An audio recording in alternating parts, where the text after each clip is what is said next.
Macritics ese aVP Constantino Chiwenga panguva ine hoboma threats. VP Constantino Chiwenga ari kuonekwa kunzi he is very prominent nyika yeZimbabwe and he is advocating kuprotecta macitizen rights. Panguva inoi macritics ake opoma threats anzizi 2026 muchaona zvamuchasangana nazvo nokuda kwokuti muri kuzama kuda kuwisa VP Constantino Chiwenga, a very powerful man akasevhaivha akabuda pakawanda panozikanwa nenyika yese kuti generally aiwa zvavo zvinenge zvagara zvakanyorwa. Todi wasubscribe like out on the bell icon. Topinda pahindo yaIsaac Makomichi panguva ino ari kunyatso kushowa maevents anyatsoratidza kuti macritics esa VP Constantino Chiwenga gore rinori aiwa vachatsosangana nezvavari kusangana nazvo. Tipinda pahindo yaIsaac Makomichi sezvamuri kuona anoposta VP Constantino Chiwenga muri kuona ava obudanyora achiti muchasvinura henyu.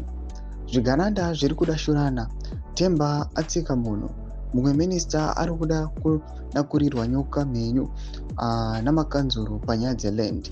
Ndakakuudzai vese vakadena VP 2026 muchapinda pama1 uye pane vacharonga kumudonhedza but ndiko kutodonha kwavo. Ndogona kurota ka3 pagore but handiwani kupodza. Tarisirai hope dzangu pasi at your own risk. Mukanya vari too spiritual vanodona Mwari uye nevadzimu veZimbabwe. Uyo musamubata, mukamubata madenha mhepo. Ndomasvikoudzwa panguva ino zvigananda vachinzi don't ever attempt kuda kuuya muchisaro kurei muna VP Constantino Chiwenga. Uyo murume uyo ane chinangwa chake chaanofanira kutozoexecuta panyika yeZimbabwe, chaanofanira kutozomirira vagari venyika yeZimbabwe, achivaudza kuti vese vamuri kuona panguva ine vanoataka VP Constantino Chiwenga wamaiona maspeeches vakaita kana sana Garwe the likes vachiataka VP Constantino Chiwenga chiona izvazvava.